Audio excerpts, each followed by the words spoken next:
The airport smelled of jet fuel and antiseptic soap. The noise was muffled in my ears, drowned beneath the echo of months spent listening to wind-battering tent walls and the silence that lingered after long flights over hostile territory. I had returned from 3 years stationed at Ramstein Air Base in Germany, and the moment my boots hit American soil, I should have felt relief. I should have felt home. Instead, I stood motionless while families reunited around me, their joy brushing past me like wind through tall grass. My name is Catherine Miles. I am a captain in the United States Air Force, an aerospace engineer by training, and more importantly, a mother of 2 children who had grown faster than I could keep up with through a phone screen. I was home, and yet nothing felt familiar. My phone buzzed the second I powered it on. I expected a welcome back, or a photo of the kids, or even a simple, "Where are you from?" My husband Jeremy. But what appeared on the screen stopped everything inside me cold. The message read, "Do not come back. The locks are changed, the kids are fine. We are moving on." I read it twice, then 3 times, hoping the letters might rearrange themselves into something else, but they didn't. And there, I stood surrounded by strangers with open arms and warm hugs carrying flowers and flags, while I became a ghost in my own return. 12 years of marriage vanished into a sentence. No fight, no call, not even a warning, just abandonment, sealed with finality. I had missed birthdays, anniversaries, school plays, band concerts. I had sent videos, care packages, letters. I had stayed up through time zones to talk to the kids before they slept, and still, none of it mattered. My hands didn't shake. I didn't cry. Instead, I typed a response. Just 3 words, "as you wish." Not bitterness, not surrender, but the kind of reply a soldier gives when understanding a new order. One they didn't choose, but would carry out all the same. Those 3 words had weight. They carried silence, sharper than rage. They meant, I accepted the change, but not defeat. They meant I would return, not to plead, not to fight with tears, but with strategy, precision, and resolve. I pulled my duffel over my shoulder, walked through baggage claim like I was still on deployment, and hailed a cab. The address I gave was not my house, not the place where my daughter Ava painted stars on her ceiling, or where my son Ethan strung lacrosse medals along his shelf. That house was no longer mine. That life had been stolen while I was thousands of miles away, serving a country that now felt smaller than the betrayal I had just received. Instead, I headed toward a tall building downtown where a woman named Estelle Jennings kept an office. Estelle was once my father's attorney, respected cold as glass and brilliant in court. She had told me once before I married Jeremy to always keep records and always prepare for what people don't say out loud in the quiet hum of the cab. I remembered those words. I watched the Denver skyline blur past my hands, still resting calmly on my lap, while my mind moved like a map unfolding. I let the hurt rise for a moment, then set it aside. Not because I didn't feel it, but because I had learned long ago how to pack emotions into boxes and label them for later. My training had taught me to remain clear when chaos came. And this was chaos I hadn't expected, but chaos I now owned. I was not going back to that house, not knocking on a locked door or begging for entry. I was going forward through another kind of battlefield, one with custody terms and trust funds and truths buried behind smiles, and the first step was already in motion. I met Jeremy Ford 16 years ago in a hospital hallway. He was just finishing his residency, and I was recovering from a minor training injury. He smiled too easily and wore confidence, like a second skin. We dated for 6 months and got married in a quiet ceremony with just enough guests to make it feel real, but not so many that it felt performative. We bought a small house on the outskirts of Denver. It had a cracked driveway and a broken fence, but we saw potential in it together. We fixed it, painted the walls, planted trees, hung our first wind chime by the porch. Our children came fast and loud. Ethan was born after our second anniversary. Ava arrived 2 years later, and suddenly the house felt smaller, louder, more alive. Jeremy built his own clinic over time, a private practice with glass doors and a waiting room painted in soft blue. He liked control, he liked order, and on the surface we looked like the American dream, neatly folded into weekend soccer games and summer trips to Yellowstone behind the curtain. Things were not always perfect. The stress of my deployments, the weight of parenting alone. His resentment quietly grew in the spaces where my absence stretched too long. We had fights that started over dishes but ended in silence. We had nights where we said goodnight without looking at each other, but still, I believed we were working through it. Jeremy never told me he was unhappy. He never said he wanted out, and when I left for Germany 3 years ago, he kissed me on the forehead and told me to come back safe. I held on to that like a thread. During long nights in base quarters, I watched my children grow through FaceTime calls and emailed their teachers when I could. I sent birthday gifts weeks in advance and wrote Ava's science project outline from a hotel room in Brussels during a temporary training detour. I missed a lot, but I never stopped being their mother. I never stopped believing I was still a wife before I left. Jeremy signed a power of attorney form giving me temporary rights over some of our shared finances in case something happened while I was gone. He didn't even read it. He just said, "Whatever makes this easier," and scribbled his name. I remembered that detail when I was sitting in Estelle Jennings's office less than 2 hours after my arrival. Estelle hadn't aged a day. Her hair was shorter now, silvery at the roots, and she wore a navy suit that could slice through glass. She listened to everything I said without interrupting her. Fingers moved across the keyboard like a concert pianist, only pausing when I mentioned Sabrina Klein. The name had slipped into my story. When I told her about the woman in the photos, Sabrina had been Jeremy's college flame. They dated off and on through medical school, but it ended badly, or so he had claimed. Estelle leaned back in her chair and said, Sabrina Klein was a familiar name for all the wrong reasons she had been involved in a high-profile property scheme that barely escaped litigation a few years back. Estelle pulled out her laptop and opened public court databases. Within minutes, we found records of multiple shell companies connected to Sabrina, some dissolved, some active, all linked to questionable real estate transactions. Then came the harder part, tracing Jeremy's financial trail over the last 18 months. Estelle asked for joint account numbers, any shared investments, insurance policies, names of accountants, and I gave her everything I had, including the fact that he had recently refinanced our house without my signature, a red flag. She circled 3 times. Meanwhile, I checked in with my kids, just a text to Ethan and Ava. Nothing dramatic, just a simple, "Hey, Mom's back. Love you both." Ava sent back a heart emoji. Ethan didn't reply. That silence hurt more than I expected. I left Estelle's office feeling like I had entered a new kind of war zone, one where truth was a weapon and trust had expired. I checked into a modest hotel near Cherry Creek and unpacked only the essentials. I kept my uniforms folded in the duffel, unsure if I wanted to look at them yet. The next morning, I walked into a coffee shop we used to go to and saw a barista who recognized me. She asked how the kids were, and I smiled, like I hadn't just been exiled from my own life. I told her they were growing fast and left before she could ask more. By noon, Estelle had already emailed me her preliminary findings. Jeremy had moved nearly 80% of our liquid assets into a corporate account named Alder Ridge.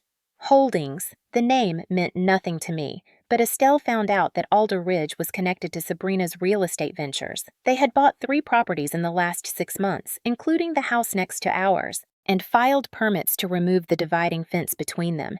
My throat tightened when I realized what that meant. He wasn't just replacing me in the emotional sense. He was erasing me from our physical life, rebuilding our family unit with someone else. Brick by brick. I sat on the edge of the hotel bed and stared at the floor. The betrayal layered itself deeper, every minute. It wasn't just the end of a marriage. It was the strategic reconstruction of everything I had helped build. Jeremy wasn't impulsive. He was calculated, methodical, and with Sabrina's help, he was repurposing our shared past into their future. The pictures from the home surveillance confirmed the intimacy. It wasn't a fling. It was familiarity, comfort, routine. Sabrina walked into that house like she had keys in her back pocket, and my children didn't flinch. Ava laughed at something Sabrina said. Ethan handed her his backpack without a word. The sting wasn't that they liked her. It was that they didn't look confused by her presence. I realized then this had been going on much longer than I dared to guess. I did not sleep that night. I stared at the ceiling and listened to the low hum of the hotel air conditioner as my mind replayed every detail of the last 24 hours. My body felt wired, alert, not from caffeine or fear, but from something colder, something familiar. the same mental clarity I had felt right before a mission when the map is memorized, the gear is strapped down, and there is nothing left to do but move by sunrise. I was back in Estelle's office. She was already there, coffee in hand, reading through documents she had printed overnight. I sat across from her and waited for her to speak. She looked up and said, without any dramatic pause, "We have leverage." Jeremy had filed paperwork to sell one of the properties he had purchased under Alder Ridge Holdings. Estelle had frozen the transaction with a simple petition to the court.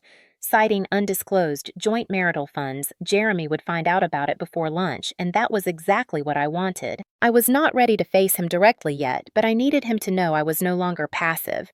We drafted a series of emergency motions to audit the accounts, subpoena Sabrina's companies, and restrict the removal of our children from the state without both parents' consent, while Estelle handled the legal front. I made another call, one I had been putting off. Wyatt Bishop answered on the second ring. His voice still had that gravelly tone from years in the Army. Wyatt had been my roommate during training, a former ranger with a specialty in tactical surveillance and an unmatched ability to dig through digital footprints. I caught him up in under 5 minutes, and he agreed to start monitoring the property immediately. We coordinated access to a nearby utility shed that had a clear line of sight to the back of the house.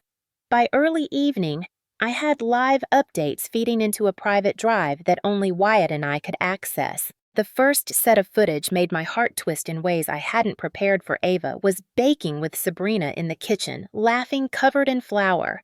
Ethan sat at the dining table with headphones on, glancing occasionally toward the living room, where Jeremy and Sabrina reviewed what looked like design plans on an iPad. Nothing in the house felt like mine anymore. The photos on the wall had changed. The colors were softer, newer, staged. Wyatt sent a message alongside the footage. "They look settled, like she's been there a long time," I replied with one-word copy. I didn't need sympathy. I needed clarity. The next step in the operation was information real and complete. I called Ethan's school and asked to speak with his coach. Under the pretense of discussing a volunteer opportunity, I found out that Jeremy had recently submitted a request to switch Ethan and Ava to a private international academy in Valencia, Spain. The term began in 2 months. The application was approved and partially paid for. My stomach turned as the pieces locked together.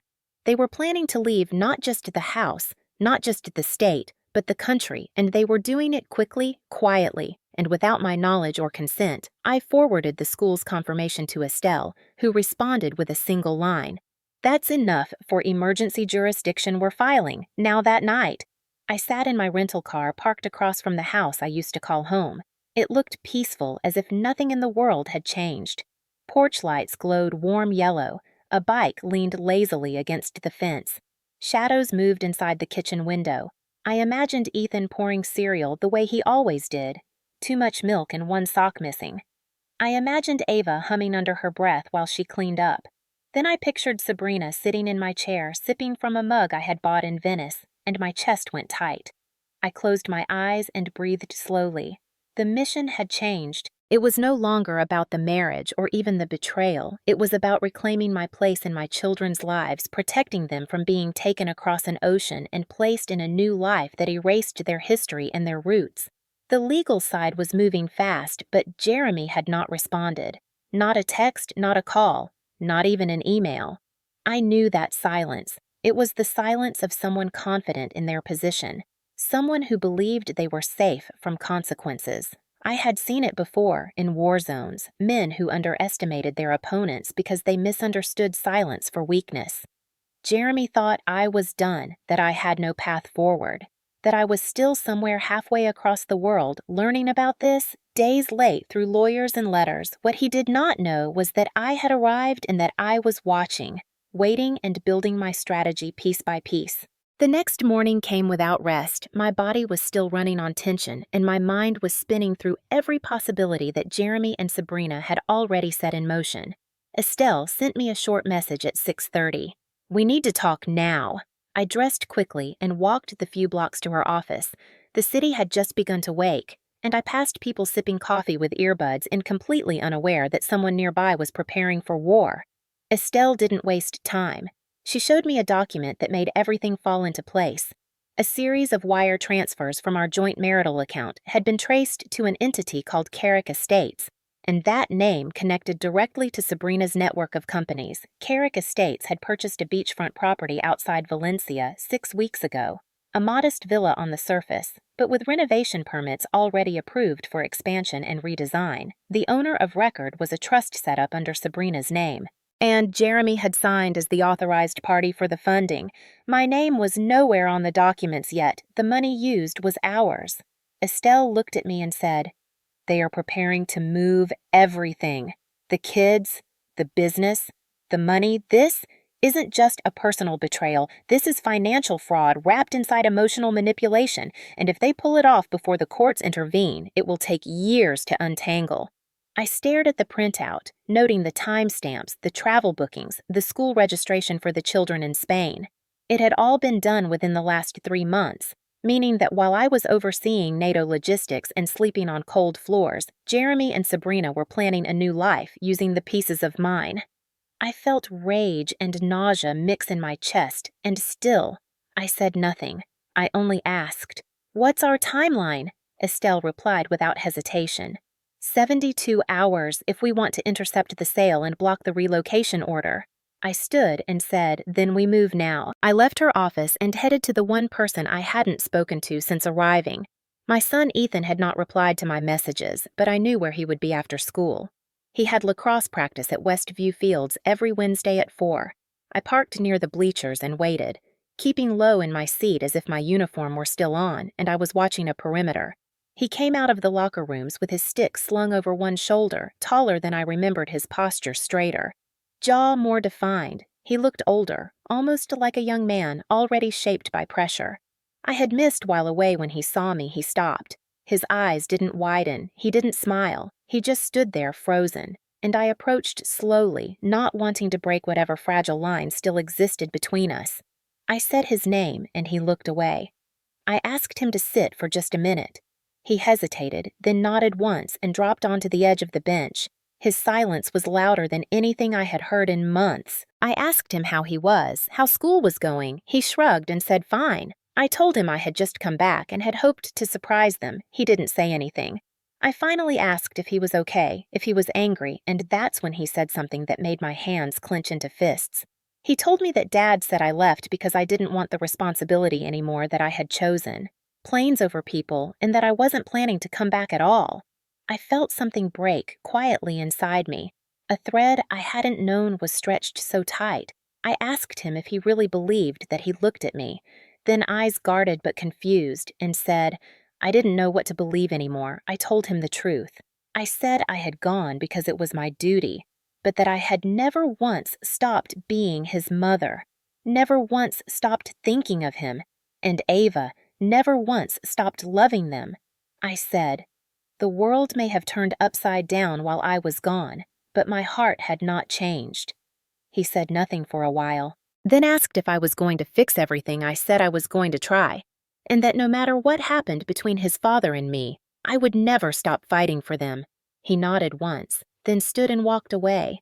But before he reached the car, he turned back and asked if I knew about the move to Spain. I said yes, and that it wasn't happening. Not without a court order and not without my permission. He seemed relieved, and I held on to that look as I drove away later that night. Wyatt sent over more data financial trails that led to another twist. Sabrina's previous projects had failed quietly, but with patterns. Each one involved a wealthy partner, a shared asset, purchase, a quick flip for inflated value, and then a sudden drop as debts were transferred to holding companies that filed for bankruptcy. The partners were left financially drained, while Sabrina disappeared into new ventures. Jeremy was the latest mark, but he didn't see it because he thought he was in control. What he didn't realize was that Sabrina used confidence as camouflage, and now she had her eyes on the final move, getting the money out of the country, converting assets before legal barriers could catch up. Wyatt's report included screenshots from encrypted messages between Sabrina and a financial advisor based in the Canary Islands. It was all moving fast, and I knew we had to act faster. Estelle drafted a temporary injunction that night. I signed it before the ink was dry, and we filed first thing in the morning by 9 a.m.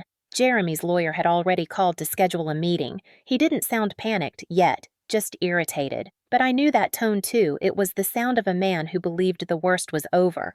unaware that the real storm had just begun. The meeting was scheduled for noon at a neutral office building downtown. Estelle insisted on handling it directly, but I told her I wanted to be present, not because I expected to speak much, but because I needed Jeremy to see me, to know I was no longer invisible in the plans he had crafted behind my back. We arrived early and waited in a glass-walled conference room overlooking the city skyline.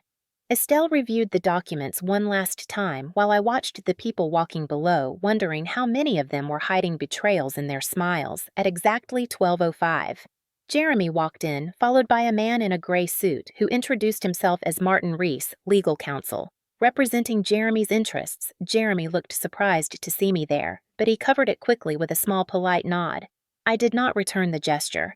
I sat still as Estelle began to speak. She outlined the financial inconsistencies, the misuse of joint marital funds, the fraudulent transfer of assets to Sabrina's companies, and the unauthorized attempt to enroll our children in a foreign school. Without my written consent, Martin attempted to push back on each point, suggesting that Jeremy had assumed good faith, that he was not aware of all the technicalities, that the money was simply redirected for investment purposes. Estelle remained calm as she countered each excuse with documentation emails, timestamps, and financial records pulled from both public and private databases. Jeremy shifted in his seat, his hands clasped tightly, his foot tapping beneath the table. Finally, he asked if we were trying to accuse him of criminal behavior. Estelle said not yet, but she had already drafted a preliminary statement to be submitted to the district court should the behavior continue. Jeremy turned to me then and asked what I wanted, his voice low, strained, maybe even slightly afraid. I told him I wanted my children to stay in Denver. I wanted transparency over all financial activity involving joint assets. I wanted to know exactly how much money had been moved and where, and I wanted an immediate halt to any relocation effort until we resolved custody and property division through the court. Jeremy tried to argue that I had abandoned the family, that my deployments had left him no choice, that he had done what he thought was best for the kids.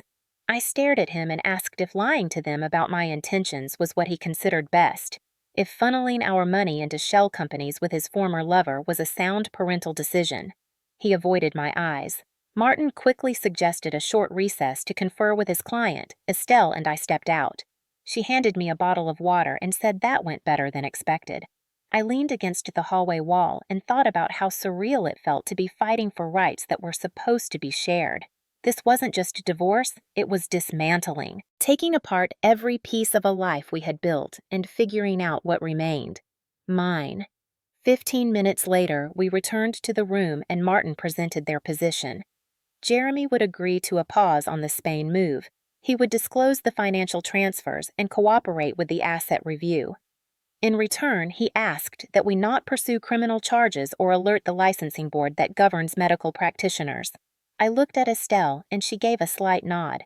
We had leverage now, and sometimes leverage works best when it's not fully used. I said fine, but I wanted written assurance that the children would not be removed from the state under any circumstances without my explicit consent. Jeremy hesitated, then signed the document. Estelle had already prepared. The room went quiet afterward, like the air had shifted, like everyone realized this was no longer a negotiation, it was a formal retreat. Jeremy looked smaller than I remembered, his confidence thinned out, his bravado exposed as reaction rather than strength. I stood, slowly gathered my things, and thanked Martin for his time. I did not look back as we left. Outside, the sun was bright, but I felt cold. Not from fear, but from resolve, the kind that builds quietly and settles deep. Estelle turned to me and said, "You handled that better than most civilians I've seen." I told her I wasn't a civilian anymore. Not in my mind, not in this fight. I was operating by rules. I had learned under pressure where timing and discipline were the only tools that mattered. We walked back to her office and began preparing the next steps: temporary custody petitions, court filings, notices to the school district and the passport agency to prevent any unauthorized travel. I called Wyatt and told him to keep watching. I told him to dig deeper into Sabrina's movements, especially her financial links abroad. I wanted to know who she talked to and what she was planning before she even executed it. Wyatt said he was already tracking a secondary wire transfer to a new company recently formed under a Spanish address. It was time-stamped 2 days ago and matched one of the amounts taken from our joint account. I told him to keep going to find the endpoint we needed proof of intent, not just suspicion, and we needed it fast. This wasn't over, not even close, but for the first time since I landed, I felt like I was moving forward. 2 nights later, Wyatt sent me a file marked urgent. It included a transcript of a conversation pulled from Sabrina's cloud account, a voice recording with date and timestamps in the recording. Sabrina spoke with someone named Leo Navarro, a financial consultant based in Madrid with ties to offshore real estate investment schemes. In the clipped exchange, she mentioned that Jeremy had no idea what was happening beyond Denver, that once the funds were fully transferred, she would take care of the rest, and that he would thank her later. I played the recording 3 times each time, focusing on the tone. The smug certainty, the casual way she described dismantling the rest of my financial life, as if it were a business inconvenience rather than a violation of everything I had built. I forwarded it to Estelle, who responded within minutes.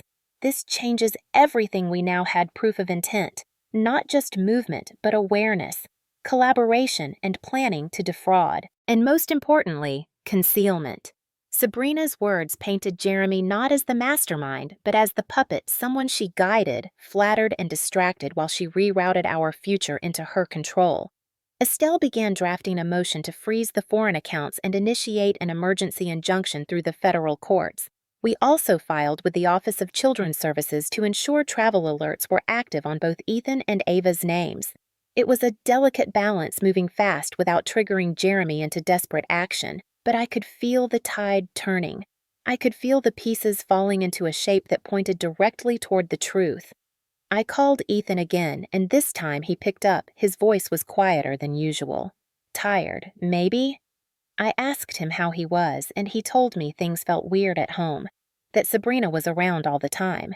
Now, giving advice, telling him what to eat, what to wear, what he should say to his teachers. I asked him how Ava was, and he said she seemed fine on the surface, but had been crying at night, locking herself in her room, and when he asked her what was wrong, she just shrugged and said she was tired. I told Ethan I would see them soon, that things were changing, and he just had to hold on a little longer. I didn't mention the court filings or the recording. I didn't want him burdened with strategy. He was still a child, and I needed him to feel safe. Not tactical. Later that night, I sat in the hotel room with the lights off and the audio file playing on loop, not because I needed to hear the words again, but because I needed to remember what this was about. Not revenge, not even justice, but protection, shielding what was left of my family from further damage. Wyatt sent another update that same evening. He had traced a wire transfer from Sabrina to a man named Daniel Rowe, a former appraiser who had been suspended for fraudulent valuations in 3 states. Daniel's name appeared on several of the property inspection reports tied to the Valencia property, meaning the entire development was likely inflated in value to manipulate investor perception and expedite overseas transactions. This wasn't just about personal gain, it was fraud on a scale that required coordination and experience. Sabrina had done this before she had a blueprint, and Jeremy had unknowingly become part of her playbook. The next morning, Estelle and I met with a federal liaison who specialized in cross-border financial crime. We presented the evidence, and they agreed to initiate an inquiry under quiet status, meaning it would not go public unless criminal charges were filed. Jeremy still had not responded to our last request for a full financial disclosure, which in itself gave us room to escalate. Meanwhile, Wyatt's surveillance recorded something unexpected: a private conversation between Jeremy and Sabrina in the backyard one evening. The audio was partially muffled by wind and distance, but enough was clear. Jeremy was asking questions. He mentioned inconsistencies, documents that didn't match payments that were made without his approval. He seemed agitated. Sabrina tried to calm him, told him everything was under control and that she was just trying to simplify things for both of them, but Jeremy didn't sound convinced. He asked why his name had been removed from a purchase order he distinctly remembered signing. Sabrina paused and said it was for legal efficiency, that her advisors had recommended it. Jeremy said he wanted to see the full paperwork, that he was starting to feel out of the loop. It was the first time I had heard uncertainty in his voice, and it hit me differently than I expected. Not satisfaction, not pity, but realization.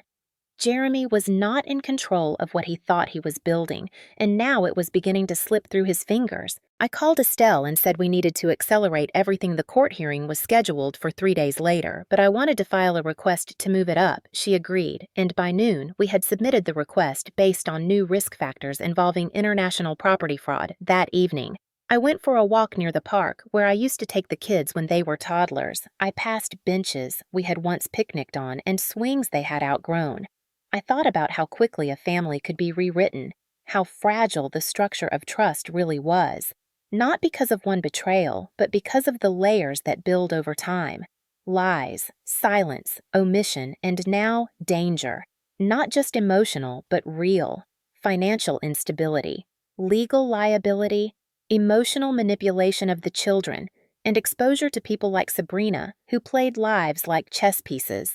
I sat on a bench and watched the sun drop behind the tree line, and I knew what I had to do next, not just in court, but with Jeremy himself. It was time for him to hear the truth face to face, not through documents or lawyers, but through the voice he thought he could erase. The courthouse conference room was colder than expected, not in temperature, but in tone. The walls were white, sterile. The table was wide enough to keep emotional distance, and the chairs were heavy with the weight of what was about to unfold. I sat at one end, Estelle beside me, calm as ever.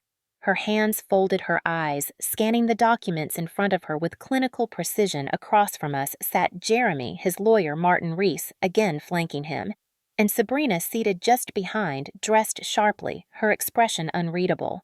Jeremy looked tired, not physically, but something deeper, like the scaffolding of his certainty had started to bend. He glanced at me once quickly, then looked away. I held my gaze steady. I had rehearsed this moment in my mind 100 times, and now that it was real, I felt no anger, just clarity. Estelle began by confirming for the record that both parties were present voluntarily and that all documentation provided would be submitted under oath. Martin responded with a nod and a short confirmation that they were ready to proceed. I remained silent as Estelle presented the compiled evidence. She began with the financial transfers, each one traced, time-stamped, and aligned with account records showing movement of marital funds into corporate entities tied to Sabrina. Then came the property purchases, the renovations, the inflated appraisals conducted by Daniel Rowe, and finally the recorded conversations. Estelle stated clearly that while we were not submitting the audio at this point, it remained admissible under Colorado's single-party consent laws and would be included if the situation escalated. Jeremy shifted in his seat, his eyes now on the table as Martin attempted to object to the inclusion of certain details. Estelle interrupted with one line that cut through the tension like a blade. "We are not here to debate intention. We are here to prevent irreversible damage to 2 children and secure legal protection before the timeline they have planned is executed." Martin sat back slowly and said nothing further. I could feel Sabrina watching me, her posture still and controlled, but her eyes sharp, calculating, when Estelle paused. I finally spoke my voice, quiet but clear. I turned to Jeremy and asked why not in anger, but with something closer to disbelief. I asked when it had become easier to erase me than to confront me. I asked what story he had told the children that allowed them to believe I had chosen absence, and how he justified making plans that involved taking them halfway across the world without even informing me. Jeremy opened his mouth to speak, but then closed it again, and I waited, watching the cracks in his certainty widen. Finally, he said he didn't know how it had gotten this far, that it started small with frustration, with loneliness, with resentment over my absence and fear that the kids were forgetting who he was. He said Sabrina helped him feel seen again, that she understood the pressures he carried, and that she made things seem simpler, easier. I told him that what he saw as simplicity was deception, that what he thought was clarity was just control, masked as partnership, and that what he called help was in fact manipulation with a purpose. Sabrina broke in, then, her voice smooth, dismissive. She said this was nothing more than a bitter divorce, spun into melodrama, that everything was above board, and Jeremy was just doing what was right for his family. Estelle turned to her and asked if she would be willing to testify under oath that she had no prior connection to Daniel Rowe. Sabrina blinked once, then smiled faintly and said, "Of course." Estelle nodded and said good, because we have email correspondence from 2 years ago that suggests otherwise. Jeremy looked up, then sharply turning toward Sabrina. She tried to recover, said it was professional unrelated, but Jeremy was already processing the silence in the room, grew heavier. Martin asked for a recess, but Estelle declined. I leaned forward and said that I wasn't trying to destroy him, that I wasn't looking for revenge. What I wanted was truth, stability for our children, and a clean break from whatever this had become. I told him that if he cooperated, if he pulled out of the property deals and disclosed every financial move made since I left, we could resolve this without further damage. But if he chose to stay on this path, I would take it as far as the law allowed, including criminal referral and federal investigation. Jeremy looked at me for a long time, then finally nodded slowly, like a man realizing the foundation beneath his feet had shifted. Estelle handed over the new agreement, an updated custody plan, financial disclosures, and a legal separation framework that paused all further international dealings until reviewed and approved. Jeremy signed his hand, shaking slightly. Sabrina stood abruptly and walked out, her heels clicking across the floor like punctuation. The room exhaled collectively as the tension broke. Martin gathered his things and offered a curt nod before following. Jeremy lingered. I stood and said goodbye. Nothing more. He said my name once softly, like a question, without an answer. I didn't respond outside the building. The sky was gray and heavy. Estelle said we had done well, but I wasn't thinking about that. I was thinking about Ava's drawings on the fridge that had probably been thrown out, Ethan's lacrosse medals sitting in a box, and the life I now had to rebuild, not from memory, but from the present forward. The fight wasn't over, but I had regained control of the board. 3 weeks passed since the hearing, and though the legal storm had not fully settled, the sky above me felt lighter somehow. The house I eventually rented was nothing extravagant, just a modest 3-bedroom place near the kids' school. But it was mine. It had hardwood floors that creaked, and a small backyard where I planted lavender. Just because Ava once said it smelled like peace. Ethan visited every other weekend and stayed longer than expected. Each time he barely spoke the first night. Just sat at the kitchen counter while I cooked pasta, then asked if I remembered how he used to burn toast on purpose, just to see the smoke alarm flash. I laughed, told him I remembered everything. Ava came next. She was quieter than him, more cautious. She walked into her new room, looked around, then took a framed photo from her backpack. It was us, the 3 of us at a beach trip years ago. She placed it on the nightstand and said, "This can stay here, right?" I nodded, unable to answer the lump in my throat, said more than words ever could. Jeremy had mostly withdrawn. We kept communication brief, transactional, polite for the sake of the children. He signed the revised financial disclosures and pulled out of the foreign deals. Sabrina disappeared, or maybe she simply moved on to her next venture. Either way, the silence that followed her absence was a gift. I didn't question the details. I only hoped that whoever crossed her path next saw her clearly from the start. Estelle remained in contact, tying up the legal threads with efficiency and grace. She sent final copies of the agreements in a neat folder and said, if I ever needed her again to call, but part of me hoped I never would. The children began to settle. Ava redecorated her room in purple and silver. Ethan joined a local lacrosse league and started leaving his gear in the living room again. The normalcy was slow but real on a Saturday morning. I watched him practice in the yard, Ava nearby, pretending not to watch him though she peeked from behind her book. Every other minute, their laughter echoing across the fence was the sound of something returning, something simple and right. It wasn't about forgiveness. Not yet. Maybe never. But it was about presence, about being here now, about rebuilding from where we stood, not from where we had fallen. Melanie texted once. She said she hoped the kids were okay, then apologized again for everything I thanked her out of politeness, but made no effort to continue the conversation. That chapter was closed and no longer mine to reread. One evening, I sat outside as the sun dipped low, the sky a shade of amber that felt too perfect to be real. The breeze carried the scent of the lavender and the muffled music of children playing down the street, and for the first time in years, I felt still, not numb, not waiting. Just still the weight that had followed me from Germany through the airport and into court had finally begun to lift. The pain hadn't vanished, but it had shifted into something else, something that allowed space, for air, for breath, for the quiet realization that I had not just survived, I had adapted. I had held the line where it mattered most, not with noise but with focus, not with revenge but with strategy. The children were safe, I was grounded, and the lies had lost their power. The war was over. The battlefield cleared, and though no side walked away untouched, I knew I had not surrendered. I had returned home and claimed what mattered not. The house, not the money, not the title of wife or rank or reputation, but the truth. The unshakable fact that love, when chosen fiercely and defended wisely, is stronger than betrayal, stronger than distance, stronger than the illusion that comfort can be bought with silence. I never thought I would be here, sitting on a porch alone, watching shadows lengthen and wondering what comes next. But I was here, and that meant something. Not every ending is clean. Not every story returns to its beginning.